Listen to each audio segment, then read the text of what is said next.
Assalamualaikum warahmatullahi wabarakatuh. Kembali lagi di channel Radio Horor.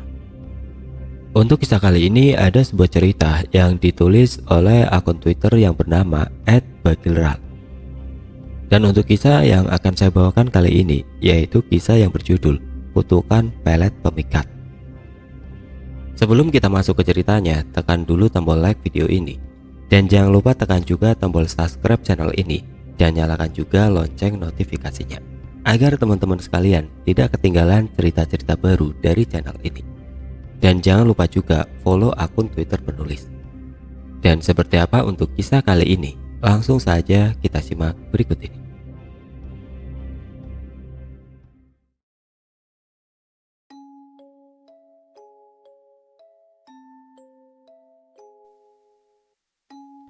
Alfi adalah seorang anak laki-laki berusia 14 tahun yang saat ini duduk di bangku SMP. Ia bukan seseorang yang baik dalam nilai akademinya, namun Alfi sangat mahir dalam menggambar. Ia sudah sering mengikuti lomba, walaupun belum pernah keluar menjadi juara. Alfi tinggal bersama ibu dan adiknya yang bernama Dinda. Adiknya duduk di kelas 6 SD. Sedangkan ayahnya sudah lama meninggal karena kecelakaan. Di pagi hari Alfi bersiap-siap untuk berangkat ke sekolah.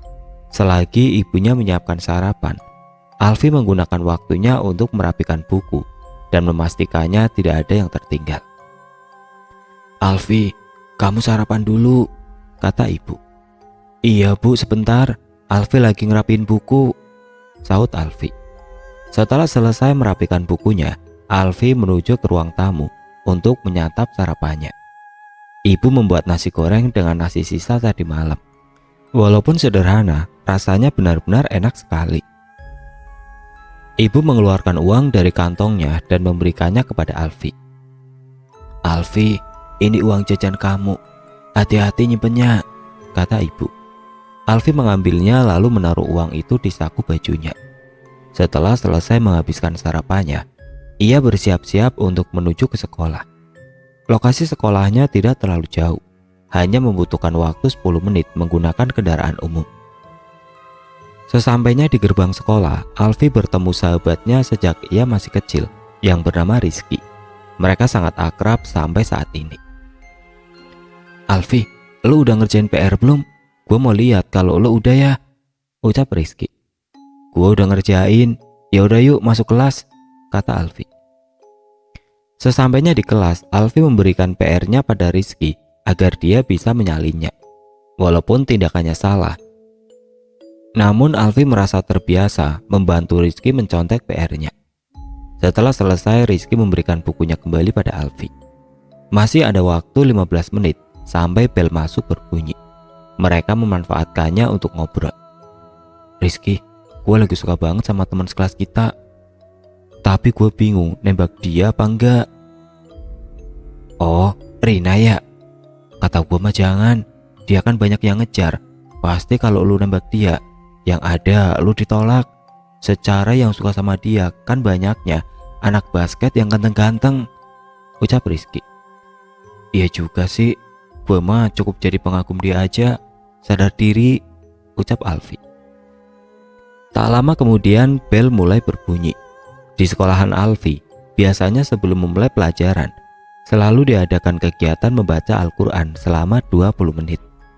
Setelah selesai, barulah pelajaran pertama dimulai. Pada saat jam istirahat, Alfi menghabiskan waktunya di kelas. Ia tidak pernah mau jajan di kantin karena pada saat jam istirahat, kantin selalu penuh. Saat sedang asik duduk sambil bermain HP, Rizky mendekat ke arah Alfi dengan wajah yang sangat kusut. "Lu kenapa Ki? Muka lu cemberut gitu?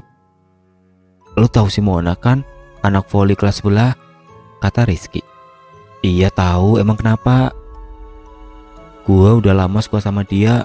Terus tadi gua coba buat nembak dia. Dia malah nolak gua. Udah gitu dia bilang katanya dia gak suka gua karena gue jerawatan. Jadi kotor kelihatannya," kata Rizky. "Lagian lu nekat banget nembak cewek cantik. Pasti ditolak lah. Ya udah, gak usah dipikirin," ucap Alfi. Gua sih nggak masalah ditolak juga, tapi harusnya dia nggak usah mempermalukan gua di depan teman-temannya sampai semua ngetawain gua. Alfi mencoba menenangkan Rizky, namun wajahnya terlihat masih kesal. Itu wajar karena ia ditertawakan oleh banyak orang. Sepulang sekolah, Alfi mencoba mengajak Rizky ke rumahnya untuk bermain game. Namun Rizky terlihat tidak bersemangat dan bilang kalau ia ingin segera pulang. Alfi merasa kalau apa yang terjadi pada Rizky benar-benar mengguncang mentalnya. Ia begitu murung dan terlihat masih kesal. Namun semoga saja ia tidak berlarut-larut dengan masalah itu. Alfi pun segera menuju ke rumah. Sesampainya di rumah, ada Dinda yang sedang menggambar di ruang tamu. "Lagi gambar apa, Dek?" tanya Alfi. "Ini Kak tugas disuruh gambar laut," jawab Dinda. "Oh, bisa nggak? Kalau nggak bisa Kakak bantuin," ucap Alfi.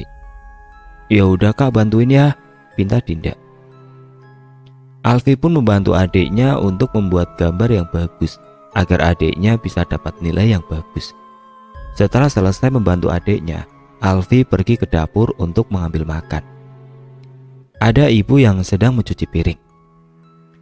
"Alfi, besok ibu mau ke rumah kakek kamu. Tadi ibu ditelepon om kamu, katanya kakek sakit," kata ibu.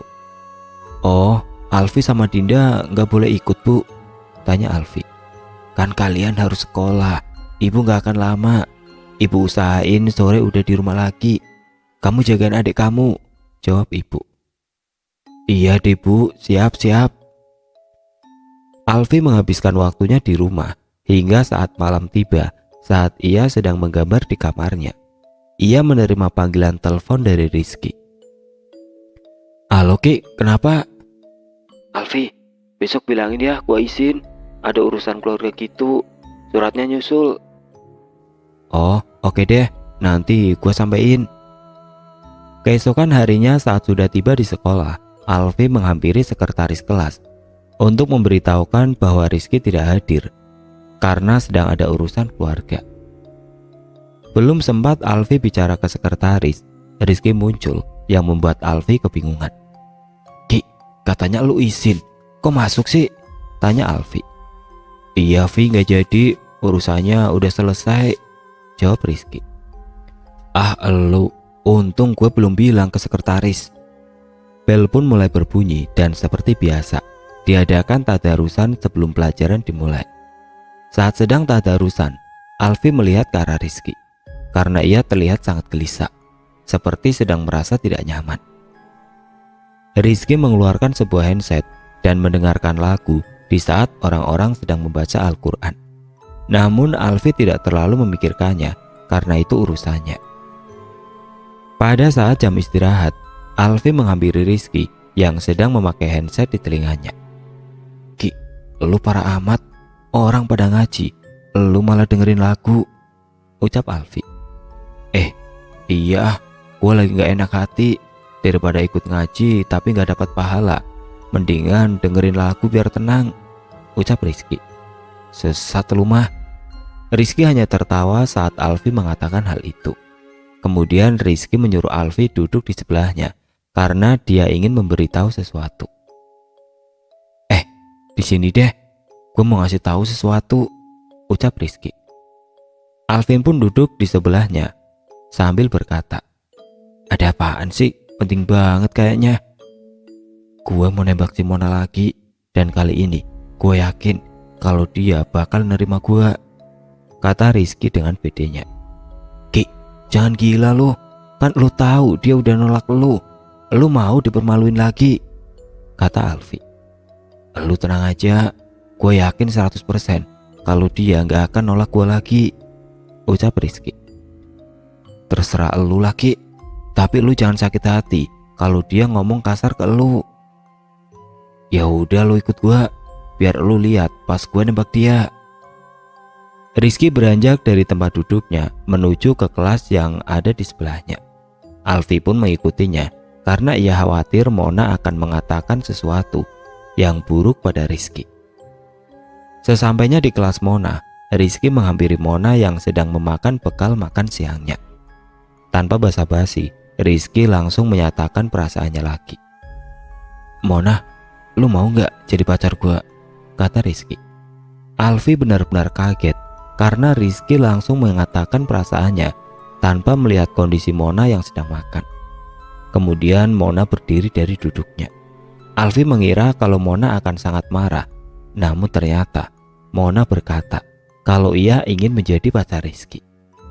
"Iya Ki, gue mau jadi pacar lu." Alfi merasa kebingungan. Apakah Mona hanya mencoba mempermainkan Rizky? Namun dengan segera Mona memeluk Rizky, membuat anak-anak yang ada di kelas bertepuk tangan dan bersorak. Sekali lagi Alfi benar-benar merasa kebingungan. Setelah kejadian itu, Rizky dan Alfi kembali ke kelas mereka. Masih dengan perasaan tidak percaya, Alfi mencoba menanyakan pada Rizky mengapa ia bisa membuat Mona menerimanya. Padahal sebelumnya jelas-jelas Mona menolak dan menghinanya. "Ya mungkin aja dia nyesel karena nolak gua, Vi. Jadinya dia berubah pikiran," ucap Rizky. "Kasih tipnya dong, gue juga pengen bisa diterima kalau nembak orang yang gue suka," pinta Alfi. "Nanti deh gue kasih tipnya, nggak sekarang tapi." "Parah lu mah, nggak pengen lihat gue seneng apa?" "Ya udah nanti malam gue telepon lu, gue kasih tahu tipnya." "Bener ya, awas aja lu kalau bohong." Waktu istirahat telah berakhir. Mereka melanjutkan jam pelajaran. Alfi masih dibuat penasaran bagaimana Rizky bisa dengan mudahnya menyatakan cinta dan diterima oleh orang yang sebelumnya menolaknya. Sambil terus menggigit pulpen yang dipegang di tangannya, Alfi terus membayangkan kalau ia bisa diterima saat menyatakan cinta pada wanita yang sangat ia kagumi, yaitu Rina, yang tidak lain adalah teman sekelasnya. Jam pelajaran selesai. Terlihat di depan pintu kelas ada Mona yang sepertinya sedang menunggu Rizky. Di kejauhan ia melambaikan tangannya ke arah Rizky. Alfi yakin kalau Mona benar-benar jatuh cinta pada Rizky. Sebelum Rizky beranjak dari tempat duduknya, Alfi mengingatkan Rizky kembali. "Rizky, pokoknya gue tungguin ya. Awas aja lu kalau nggak ngubungin gue." "Iya tenang aja, gue kasih tahu caranya. Nanti malam gue telepon kok, gak akan lupa gue." Alvin pun pulang ke rumahnya dengan perasaan semangat. Ia terus membayangkan bisa berpacaran dengan orang yang ia suka. Sesampainya di rumah, sepertinya ibu sudah berangkat ke rumah kakek. Saat menuju ke dapur, ada Dinda yang sedang makan di meja makan. "Dek, ibu udah berangkat?" "Udah kak, dari tadi. Katanya ibu usahain pulang, kalau enggak sore malam." Alfi mengganti bajunya, kemudian dia makan di dapur sambil membayangkan apa yang Rizky lakukan. Walaupun cukup aneh, namun cara itu berhasil untuk Rizky. Dan semoga hal itu juga berhasil untuknya. Selesai makan, Alfi pergi untuk sholat asar, dan rencananya setelah itu, ia mungkin hanya akan bersantai di kamarnya. Alfi sedang tidak semangat melakukan apapun, karena ia tidak sabar menunggu Rizky menghubunginya. Malam pun tiba. Setelah selesai sholat maghrib, Dinda mengetuk kamar Alfi dan memberitahu kalau dia mau pergi ke masjid untuk mengaji. "Kakak, Dinda mau ngaji dulu ya." "Iya dek, pintu depan jangan lupa ditutup lagi." Setelah cukup lama menunggu, akhirnya ada panggilan masuk dari Rizky. Dengan cepat Alfi mengangkatnya karena sudah tidak sabar ingin tahu tip dari Rizky. "Halo Ki, gua nungguin elu nih dari tadi." "Ya elah, gak sabaran banget lu ya." "Ya udah, kasih tahu cepetan, gimana caranya?" "Lu tenang aja, tapi sebelum gua kasih tahu, lu harus janji gak akan ngasih tahu ke siapapun." "Iya tenang aja, cepetan." Rizky mulai menjelaskan pada Alfi yang terlihat sudah sangat penasaran. Namun Alfi dibuat kaget karena Rizky bilang kalau dia menggunakan pelet yang ia dapat dari sebuah ritual yang dia lakukan. Sontak saja hal itu membuat Alfi kaget. "Pelet? Wah gila sih lu. Kok lu berani banget sih main kayak gituan? Siapa yang ngajakin lu?" "Ya habis mau gimana lagi. Gua cerita ke paman gua tentang cewek yang gue suka, nyakitin perasaan gue. Terus paman gue ngasih tahu cara itu. Rizky menjelaskan bahwa pamannya mengajaknya ke kuburan untuk melakukan sebuah ritual. Pertama, ia harus meneteskan setetes darahnya di atas tanah kuburan. Kemudian Rizky harus menunggu di kuburan seseorang diri hingga pelet berbentuk minyak wangi keluar dari tanah yang sudah ditetesi oleh darahnya. Ah gila lu ya Ki, serem banget. Gua kira caranya wajar. Ya kalau lu mau dapat apa yang lu mau, lu harus berani berkorban, Vi. Buktinya, sekarang gue bisa dapetin cewek yang gue mau. Gimana? Lu minat gak? Nanti gue anter ngelakuin ritualnya. Sorry Ki, kalau caranya gitu gue gak berani. Lagian, masuknya takut musyrik. Ya udah kalau lu gak mau, tapi ingat pesan gue ya, jangan sampai ada yang tahu. Iya tenang aja, gue gak akan bilang siapa-siapa. Alfi menutup teleponnya. Alfi benar-benar tidak habis pikir dengan apa yang dilakukan oleh Rizky. Ia rela melakukan hal itu demi seorang wanita yang dia dambakan. Karena tidak mau ambil pusing, Alfi mulai memejamkan matanya dan tertidur. Tepat di pagi hari, Alfi terbangun karena adzan subuh mulai berkumandang. Ia pun pergi ke kamar mandi untuk mengambil air wudhu. Saat hendak ke kamar mandi, di dapur ada ibu yang sedang mencuci pakaian.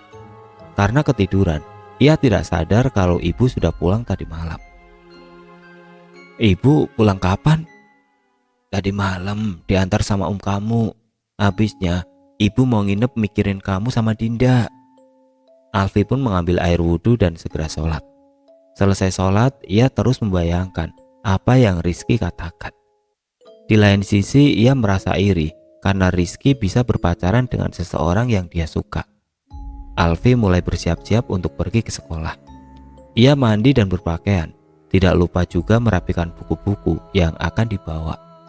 Ia pun tidak lupa memasukkan baju olahraga karena hari ini ada pelajaran olahraga. Alfi pamit pada ibu dan segera pergi ke sekolah. Sesampainya di gerbang, Alfi melihat Rizky yang sedang menunggu seseorang.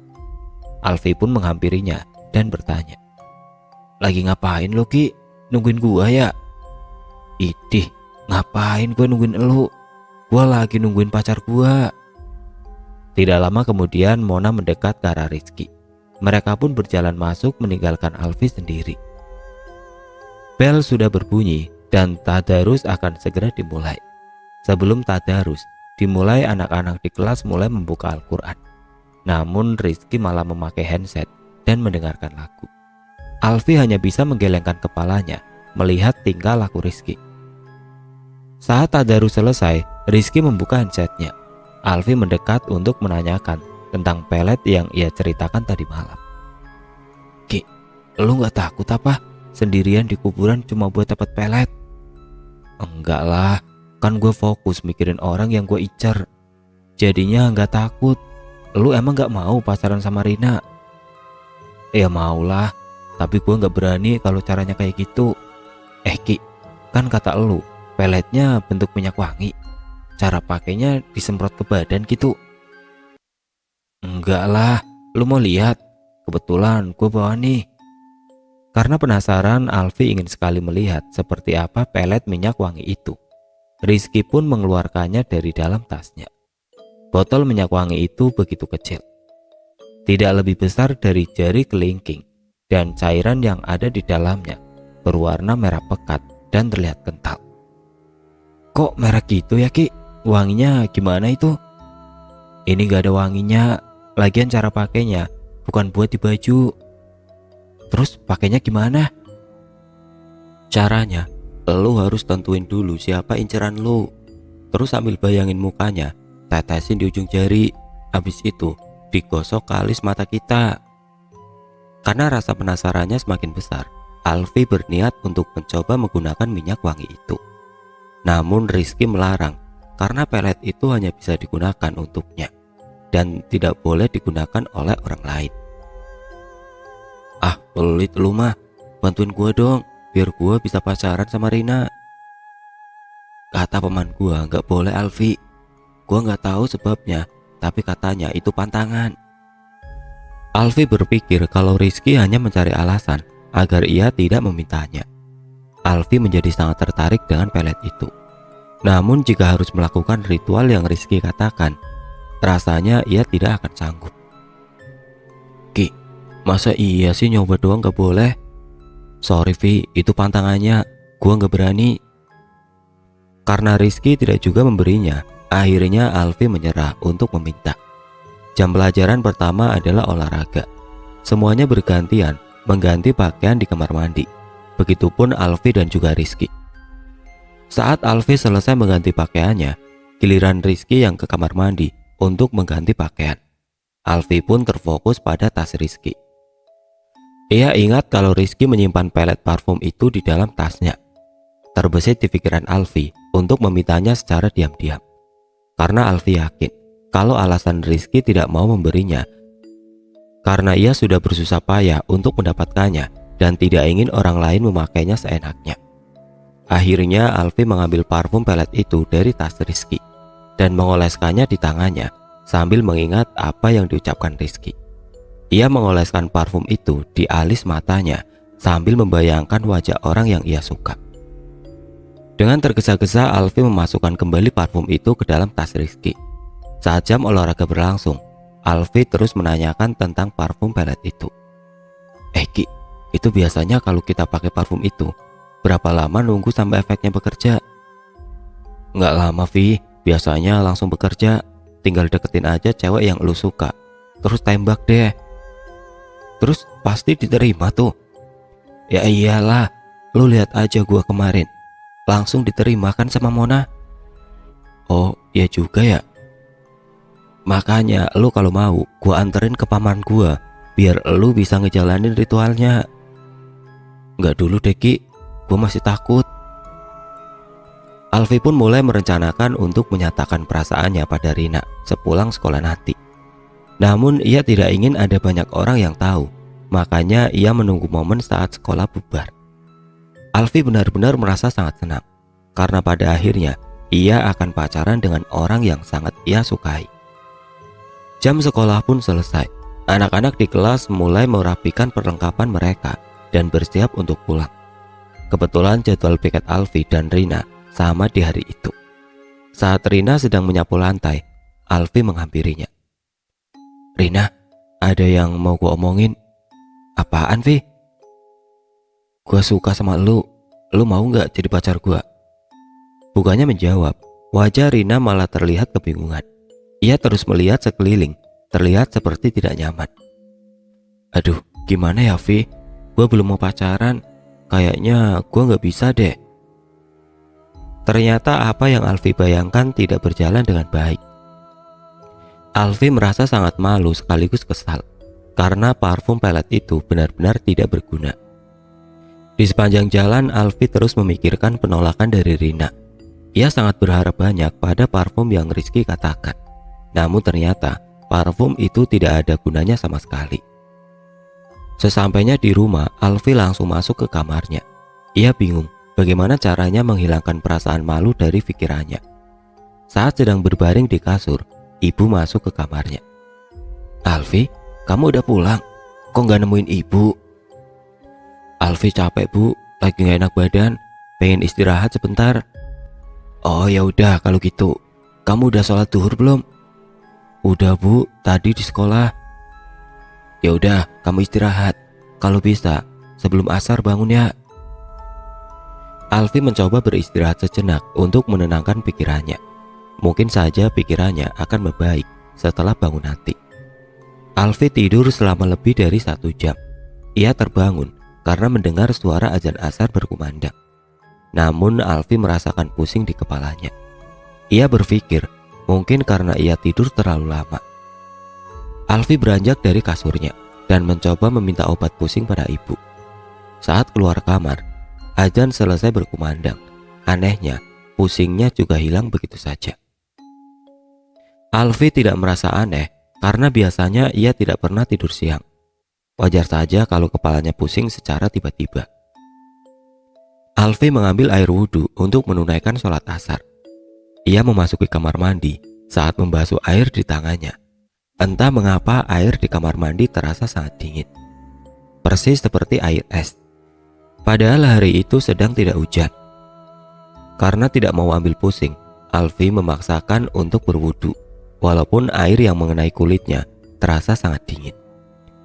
Selesai wudhu, ia begitu menggigil. Saat Alfi keluar kamar mandi, ada ibu yang sedang memasak di dapur. Saat ibu melihat wajah Alfi, dibuat kaget karena wajahnya terlihat begitu pucat. "Alfi, kamu kenapa? Kok muka kamu pucat banget? Kamu demam ya?" "Enggak bu, cuma kedinginan. Airnya dingin banget." "Kamu masuk angin kayaknya, makanya kedinginan. Ya udah, kamu sholat dulu. Nanti ibu bikinin chai hangat supaya kamu gak kedinginan lagi." Alfi masuk ke kamarnya untuk melaksanakan sholat asar. Tubuhnya masih menggigil dan kedinginan. Alfi menggelar sajadah dan memulai sholatnya. Saat membaca niat sholat, semua baik-baik saja. Namun semakin lama, Alfi merasa seperti kebingungan karena ia mulai terbata-bata membaca doa sholat. Ia mencoba mengulangnya, namun Alfi merasa seperti sulit membaca doa-doa saat sholat. Karena merasa tidak fokus, akhirnya Alfi sholat dengan membaca doa di dalam hati. Setelah selesai, Alfi merasa ada yang aneh saat dia sholat tadi. Rasanya seperti sulit membaca doa-doa sholat dengan suara di mulutnya. Baru pertama kali ia merasakan hal seperti itu. Dari arah dapur, ibu mendekat ke arah Alfi sambil membawa gelas berisi chai panas. "Nih, kamu minum dulu biar hangat badannya." "Iya bu, makasih." Ibu memegang kening Alfi untuk memastikan kalau dia tidak demam. Namun suhu tubuhnya normal. "Kamu gak panas tapi Vi, bagus deh kamu gak demam." "Alfi gak apa-apa bu, sehat kok." "Terus kenapa kamu kedinginan tadi?" "Ya emang airnya dingin banget bu, Alfi aja gak kuat pas wudhu." Tidak lama kemudian Dinda keluar dari kamarnya. Ia meminta bantuan Alfi untuk membantunya menggambar karakter untuk ditempel di dinding kamarnya.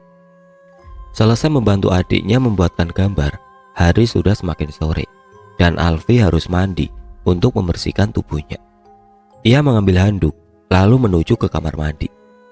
Saat di dalam kamar mandi, Alfi mencoba mencelupkan tangannya ke bak mandi untuk mengecek suhu air.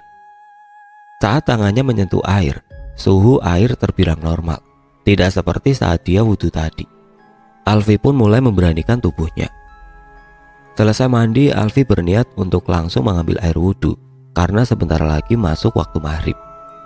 Ia memutar keran dan mulai membasuh tangannya.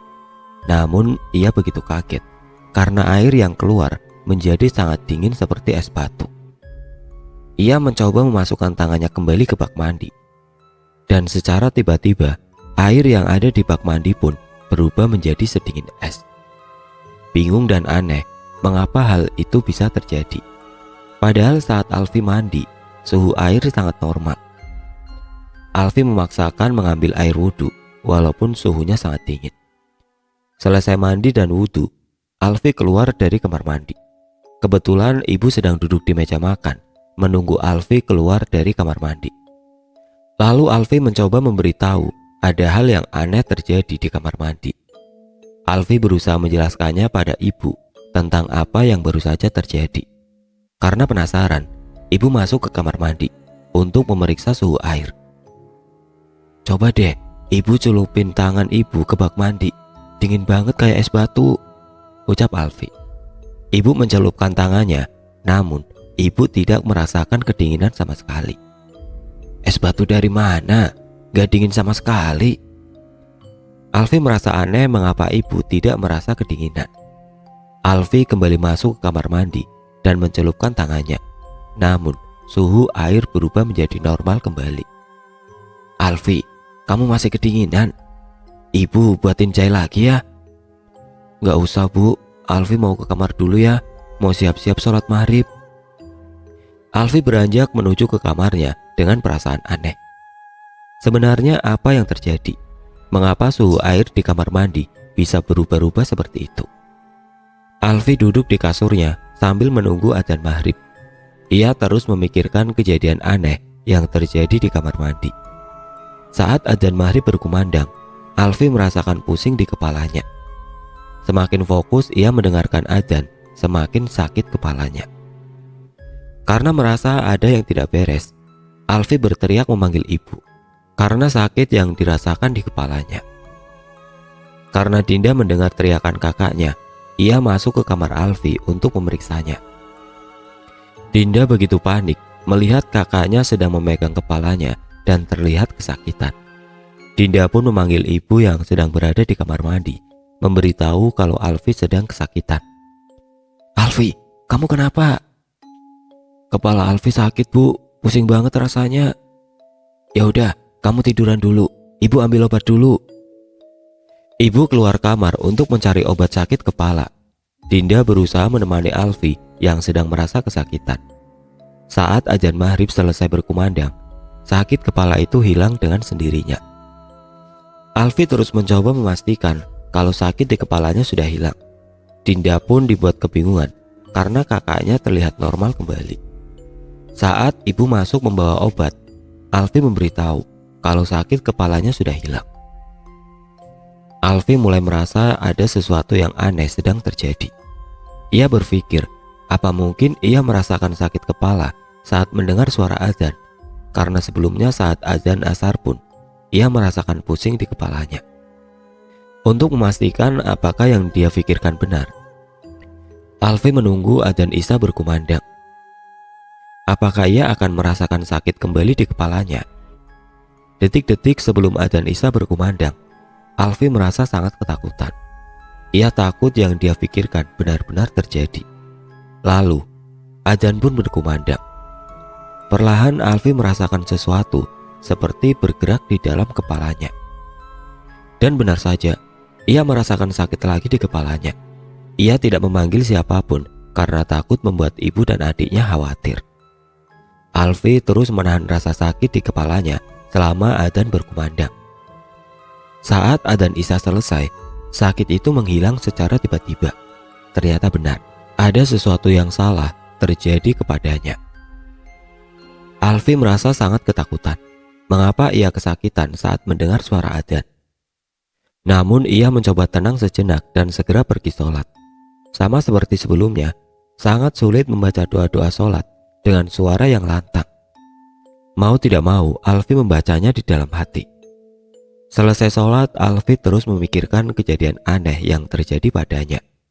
Ia ingin menceritakan kepada ibu, namun Alfi yakin hal itu pasti hanya akan membuat ibu khawatir.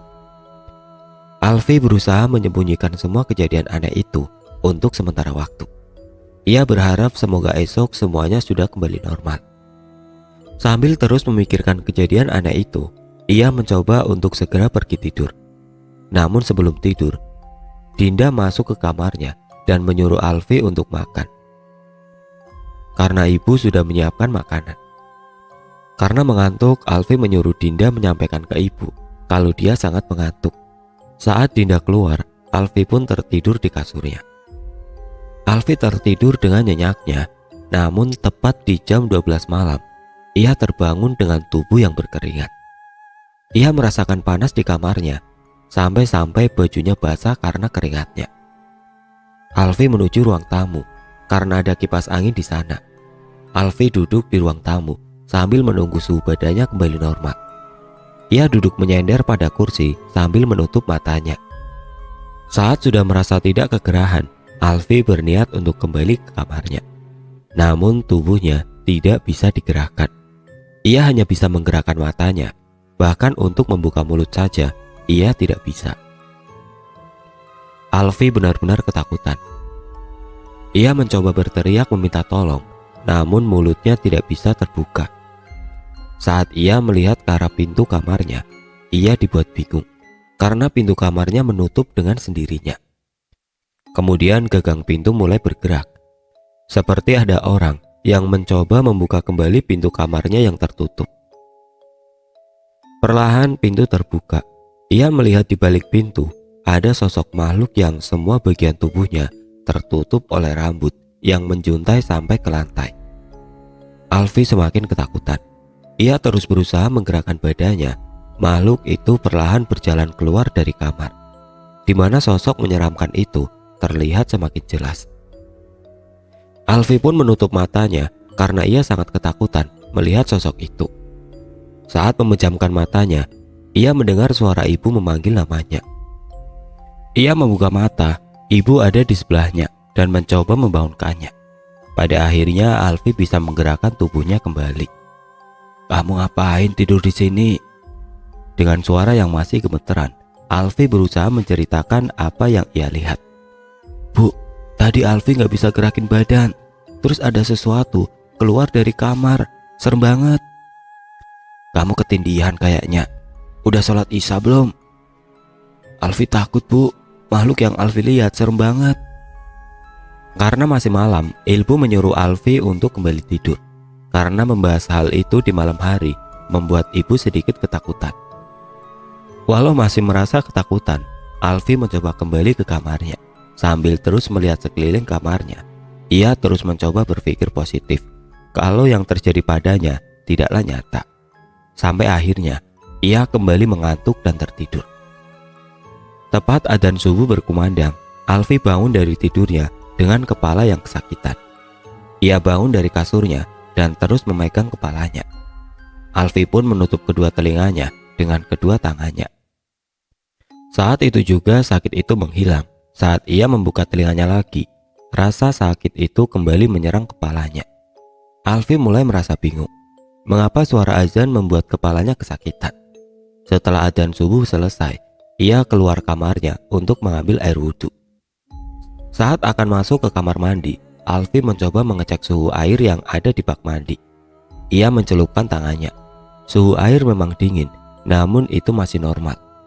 Alfi menyalakan keran air untuk wudhu, dan sekali lagi suhu air yang keluar terasa sedingin es. Alfi pun mulai menyimpulkan kalau suhu air menjadi dingin saat ia akan mengambil air wudhu, begitupun saat sholat. Rasanya sangat sulit saat harus membaca doa dengan lantang. Sesudah sholat subuh, Alfi terus memikirkan kejadian aneh yang terjadi sejak kemarin. Alfi sangat ingin menceritakan hal ini pada ibu, namun ia takut membuat ibu khawatir. Maka dari itu Alfi akan mencoba menyimpan rahasia ini sementara waktu. Alfi mulai bersiap-siap untuk berangkat ke sekolah. Ia pamit pada ibu dan langsung pergi. Sesampainya di sekolah, Alfi melihat Rizky yang sedang berdiri di depan gerbang sekolah. Sepertinya ia sedang menunggu Mona datang. "Rizky, nungguin Mona ya?" "Enggak, gue nungguin lo. Gue mau cerita nih." "Cerita apaan?" "Tiba-tiba Mona mutusin gue." Rizky mulai menceritakan bahwa sejak kemarin sifat Mona tiba-tiba berubah, dan malamnya Mona memutuskan hubungannya dengan Rizky tanpa alasan yang jelas. Padahal pamannya bilang kalau efek pelet itu akan bertahan selamanya. Rizky mulai sadar kalau ia melakukan hal yang kurang baik demi mendapatkan seorang wanita. Saat ini pikirannya lebih lega dan tenang. Mereka pun masuk ke kelas karena bel masuk sudah berbunyi, menandakan kegiatan tadarus akan segera dimulai. Saat semua siswa sudah siap membaca ayat suci, seperti biasa, Rizky memakai headset dan mendengarkan lagu. Alfi berpikir mungkin Rizky sudah kebiasaan melakukan itu. Alfi membuka lembaran Al-Quran, namun hal aneh terjadi. Tangannya bergetar dengan sangat hebat. Saat semua serentak membacakan ayat suci secara bersamaan, Alfi merasakan sakit yang luar biasa di kepalanya. Alfi berusaha menahannya, namun lantunan ayat yang dibacakan membuatnya tidak sanggup menahan rasa sakit di kepalanya hingga ia terjatuh ke lantai. Karena kejadian itu, teman-temannya mendekat dan berusaha membantu Alfi. Begitupun Rizky yang mendekat pada Alfi. Kemudian Alfi dibawa ke ruang UKS agar ia bisa beristirahat. Di ruang UKS, Rizky menemaninya. Rizky mulai menanyakan apa yang terjadi pada Alfi. Disitulah Alfi mulai menceritakan kejadian aneh yang terjadi kepadanya sejak kemarin. Mulai dari suara azan yang membuat kepalanya sakit, hingga air yang tiba-tiba berubah menjadi dingin. Rizky terdiam mendengar apa yang Alfi ceritakan. Kemudian dengan tatapan tajam, Rizky bertanya, "Alfi, Jawab yang jujur, apa lu pakai minyak pelet gua? Alfi begitu bingung, mengapa tiba-tiba Rizky bisa tahu kalau Alfi memakai parfum peletnya. Pada akhirnya, Alfi jujur kalau dia memakainya untuk mencoba mendekati Rina. Alfi, kan gua udah bilang, parfum itu nggak boleh dipakai selain sama orang yang ngelakuin ritualnya. Pantas saja Mona berubah dan mutusin gua. Sorry Ki, gue cuma penasaran aja. Gue juga kan pengen pacaran sama Rina. Alfi, sekarang gue yakin kejadian aneh yang lu alamin itu karena pengaruh dari parfum pelet itu. Gue gak begitu ngerti, tapi kayaknya lu dalam bahaya. Maksud lu bahaya gimana? Soalnya paman gue bilang kalau sampai parfum itu dipakai sama yang bukan pemiliknya, bakal ada hal yang buruk menimpa orang itu. Hal buruk kayak apa Ki? Lu jangan takut-takutin gue dong. Gue belum tahu Ki, nanti gue coba tanya paman gue. Pokoknya buat sekarang lu harus hati-hati. Alfi mulai sadar kalau kejadian aneh kemarin terjadi setelah ia memakai parfum pelet milik Rizky. Sekarang Alfi merasa sangat khawatir tentang hal buruk yang Rizky bilang. Karena merasa tidak enak badan, Alfi memutuskan untuk izin pulang agar ia bisa beristirahat di rumah. Sesampainya di rumah hanya ada Dinda di rumah. Dinda memberitahu Alfi kalau ibu dijemput karena kakek lagi sakit dan kemungkinan ibu akan pulang malam.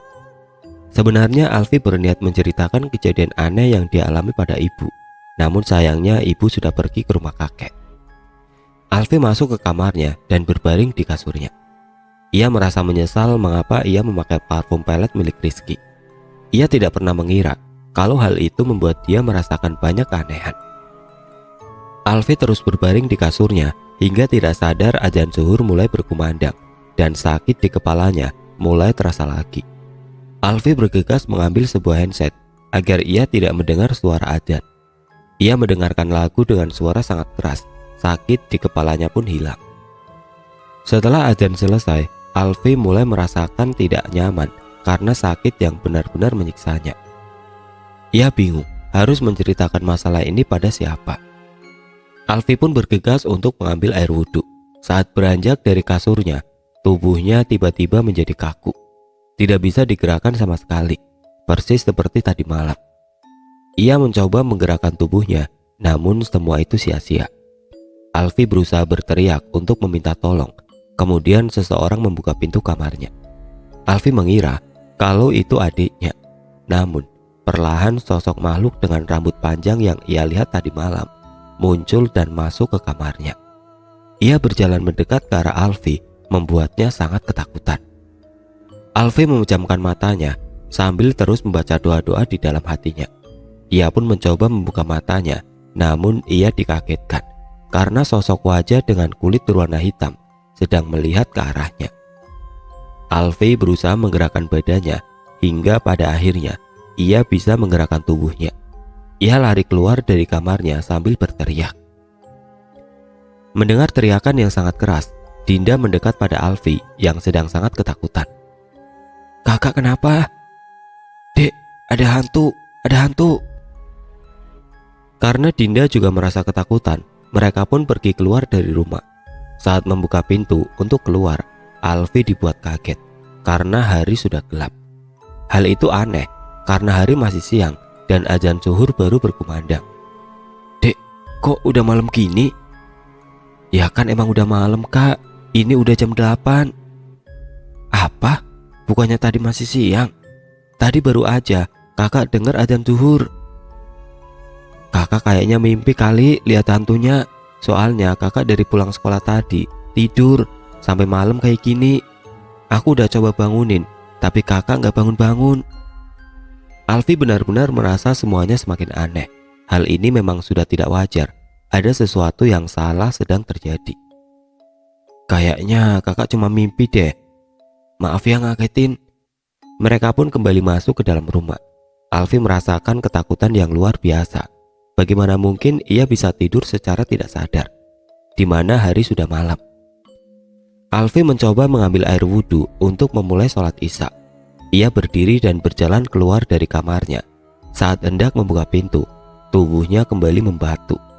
Ia tidak bisa menggerakkan tubuhnya lagi. Alfi terus menatap sekeliling, dan saat ia melihat ke bawah, ia dikagetkan dengan sosok wanita yang mempunyai 6 tangan. Sosok menyeramkan tidak memiliki tubuh bagian bawah dari pinggang hingga ke kaki. Dalam keadaan kaku, Alfi hanya bisa menangis karena takut dengan sosok menyeramkan itu. Sosok menyeramkan itu merayap di lantai dengan 6 kakinya. Sosok itu juga bisa menempel di dinding, terlihat seperti laba-laba manusia. Alfi terus menangis, mencoba meminta bantuan. Perlahan, sosok menyeramkan itu melihat ke arah Alfi. Kemudian ia merayap ke arah Alfi hingga makhluk itu berada tepat di bawah kaki Alfi. Perlahan sosok menyeramkan itu merayap di tubuh Alfi dan mendekatkan wajah menyeramkannya persis di depan muka Alfi. Alfi hanya bisa memejamkan matanya sambil terus menangis karena ketakutan. Ia bisa merasakan ke-6 tangan makhluk itu menempel di tubuhnya. Tidak lama kemudian ibu sudah kembali dari rumah kakek. Ibu membuka pintu dan saat melihat ke kamar Alfi, ibu begitu kaget melihat Alfi yang sedang berdiri dengan wajah yang sangat pucat. Ibu menghampirinya dan bertanya, "Alfi, kamu kenapa?" Ibu sadar kalau Alfi sedang tidak baik-baik saja. Saat ibu memegang tubuhnya, semuanya terasa sangat kaku dan keras. Ibu yang panik memanggil Dinda untuk meminta bantuan. Alfi sangat ingin berteriak saat ibu ada di depannya, namun ia tidak bisa melakukannya. Pada akhirnya, saat ia berhasil mengendalikan tubuhnya lagi, ia menangis dan memeluk ibu karena ketakutan. "Ibu, Alfi takut, Bu. Tolong Alfi." "Kamu tenang dulu. Ya Allah, kamu kenapa sih? Kok bisa kayak gini?" Ibu membawa Alfi ke ruang tamu untuk menenangkannya. Lalu Dinda kembali bersama beberapa orang yang datang untuk membantu. Di situ Alfi mulai terbuka dan mencoba menceritakan semua pada ibu tentang kejadian aneh yang terjadi kepadanya. Mendengar apa yang Alfi ceritakan, ibu sangat kesal karena Alfi bermain-main dengan hal yang musyrik. Namun Alfi menyesali perbuatannya. Sekarang, ibu mencari cara agar Alfi tidak merasakan ketakutan lagi. "Dinda, coba kamu ke rumah Ustadz Ridwan. Bilang kalau ibu butuh bantuan dia secepatnya." Dinda pergi ke rumah Ustadz Ridwan yang jaraknya tidak terlalu jauh dari rumahnya. Beberapa menit kemudian, Dinda kembali bersama Ustadz Ridwan bersamanya. Ibu menyambut Pak Ustadz Ridwan dan menceritakan apa yang terjadi pada Alfi. Kemudian Ustadz Ridwan mendekat ke arah Alfi dan mulai menanyakan beberapa hal. Alfi menjawab semua dengan sejujurnya karena ia benar-benar merasa takut dan tidak ada yang harus disembunyikan lagi jika ia ingin semuanya normal kembali. Kemudian Pak Ustadz mendekatkan mulutnya ke telinga Alfi, lalu Pak Ustadz adzan tepat di depan telinga Alfi. Sontak saja Alfi merasa sakit yang lebih parah dari sebelumnya. Kepalanya terasa ditekan dengan sangat kuat. Ibu dan Dinda benar-benar ketakutan melihat Alfi. Setelah selesai adzan di telinga Alfi, Pak Ustadz yakin ada jin yang sangat jahat yang sedang menghuni tubuh Alfi. Kemudian Pak Ustadz mencoba menerawang masuk ke dalam pikiran Alfi untuk berkomunikasi dengan jin yang ada di tubuhnya. Pak Ustadz Ridwan memegang kepala Alfi dan memejamkan matanya. Secara tiba-tiba, listrik padam selama beberapa menit, kemudian menyala kembali. "Saya sudah berkomunikasi dengan jin yang ada di dalam tubuh Alfi." "Lalu bagaimana Pak Ustadz? Apakah Alfi sudah terbebas dari jin itu?" Pak Ustadz mulai menjelaskan kalau apa yang Alfi lakukan adalah sebuah kesalahan besar. Karena pada dasarnya, seseorang yang mempunyai pelet adalah mereka yang membuat sebuah perjanjian dengan jin, membentuk suatu ikatan antara si pengguna dengan sosok jin agar sama-sama diuntungkan. Tujuannya adalah agar si jin membantu si pengguna pelet mencapai tujuannya, dan si pengguna pelet akan menjadi budak jin saat ia mati nanti. Namun kasus yang terjadi pada Alfi berbeda. Karena Alfi tidak memiliki perjanjian dan ikatan dengan jin saat ia menggunakan pelet itu, maka dengan mudah jin bisa menguasai tubuhnya karena Alfi tidak memiliki ikatan dan perjanjian sebelumnya. Biasanya kasus seperti ini membuat jin punya kendali penuh terhadap tubuh seseorang yang ia singgahi. Maka dari itu, Alfi merasakan hal-hal aneh saat dia melakukan kewajibannya beribadah. Terus Pak Ustadz, gimana caranya supaya Alfi bisa terbebas dari jin itu? Pak Ustadz punya suatu cara, namun semuanya harus dilakukan malam itu juga. Karena jika dibiarkan semakin lama, jin itu akan semakin sulit dikeluarkan. Pak Ustadz meminta izin untuk mencukur habis rambut yang ada di kepala Alfi. Namun Pak Ustadz meminta agar rambut Alfi dikumpulkan dan dibalut dengan kain berwarna putih. Ibu mengambil sebuah gunting dan pencukur, lalu memulai memotong semua rambut Alfi. Setelah selesai, Dinda mengumpulkan rambut itu dan meletakkannya di sebuah kain berwarna putih yang kemudian diikat oleh Pak Ustadz. Setelah itu Pak Ustadz meminta izin untuk membaca surat Yasin di kamar Alfi dan meminta segelas air putih. Setelah selesai mencukur habis rambut Alfi, Pak Ustadz menyuruh Alfi untuk duduk di ruang tamu. Pak Ustadz terus memegang kain putih berisi rambut Alfi. Kemudian Alfi disuruh meminum air yang sudah dibacakan surat Yasin oleh Pak Ustadz. Alfi, kamu minum air ini. Gimana pun rasanya, kamu harus tetap meminumnya. Alfi mendekatkan gelas itu ke bibirnya. Belum sempat ia minum, air putih itu tercium sangat menyengat. Baunya busuk dan sangat menyengat. Pak Ustadz, airnya bau banget. Saya nggak kuat. Alfi, saya sudah bilang, paksakan. Kalau kamu ingin normal kembali, dengar kata saya. Dengan terpaksa Alfi meminum air itu sambil mencoba menahan nafasnya. Namun saat air masuk ke tenggorokannya, rasanya benar-benar tidak enak. Pahit dan tajam, tenggorokannya terasa panas. Pak Ustadz, tenggorokan saya sakit banget, kayak mau kebakar. Alfi, paksakan, kamu harus melawan kendali jin itu. Walaupun merasakan sakit luar biasa saat meminum air itu, Alfi terus berusaha meminumnya sampai air itu benar-benar habis. Alfi, baca syahadat secara terus-menerus. Alfi mengikuti apa yang Pak Ustadz katakan.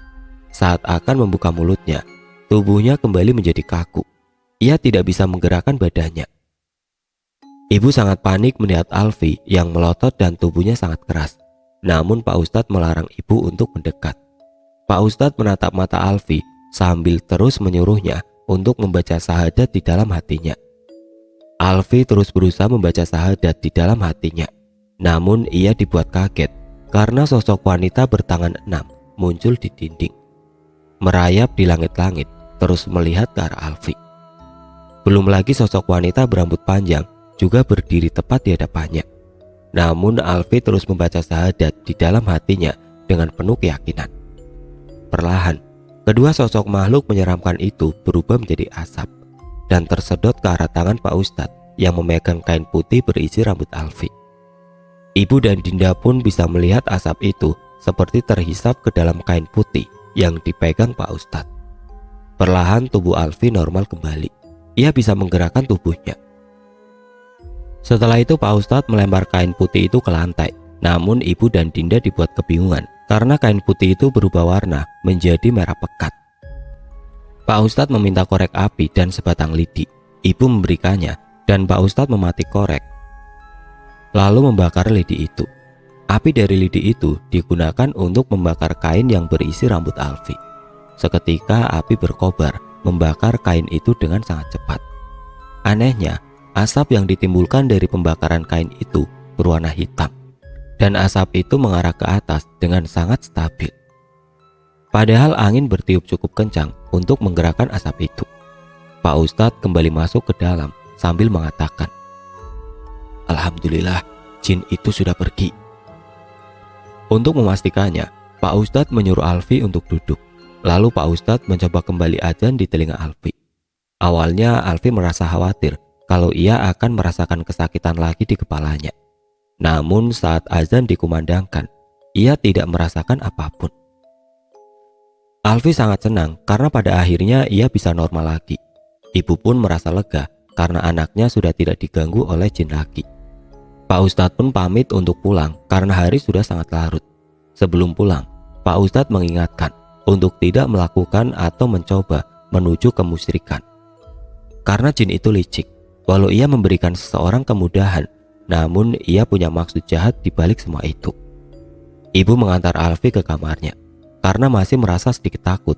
Akhirnya ibu dan Dinda tidur bersama Alfi di kamarnya. Saat azan subuh berkumandang, Alfi bangun dengan perasaan yang sangat lega karena ia tidak merasakan sakit lagi saat mendengar kumandang azan.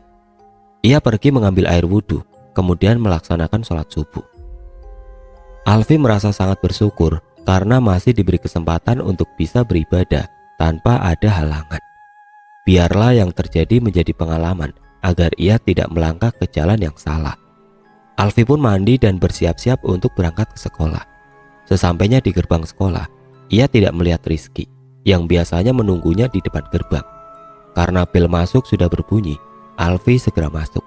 Sepertinya Rizky tidak masuk sekolah hari ini.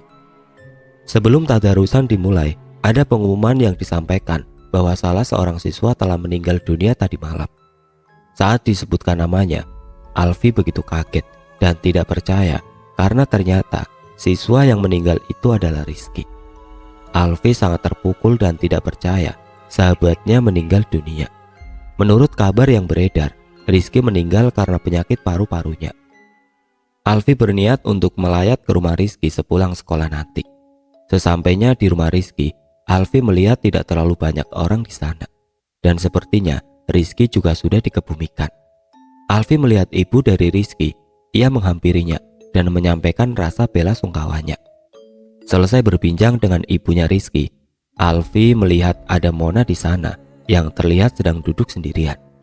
Alfi menghampirinya dan berbincang dengannya. Mona mengatakan kalau sebelum Rizky meninggal, Rizky menghubunginya untuk meminta maaf. Namun tiba-tiba Mona hanya mendengar suara teriakan kesakitan dari Rizky. Alfi merasa sangat penasaran apa yang membuat Rizky meninggal. Kebetulan di situ ada adik dari Rizky yang sedang membawa air mineral. Alfi menghampirinya dan menanyakan apa yang terjadi pada Rizky. Walau awalnya adik Rizky tidak mau memberitahunya, namun Alfi meyakinkannya kalau Rizky adalah sahabat baiknya dan Alfi tidak akan memberitahu orang-orang apa yang terjadi. Adik Rizky pun percaya pada Alfi dan mulai memberitahu penyebab kematian kakaknya. Namun apa yang diberitahukan adik Rizky terdengar tidak masuk akal. Namun dia bersumpah kalau ia tidak bohong dan melihatnya secara langsung. Tubuh Kak Rizky hangus kayak terbakar secara tiba-tiba.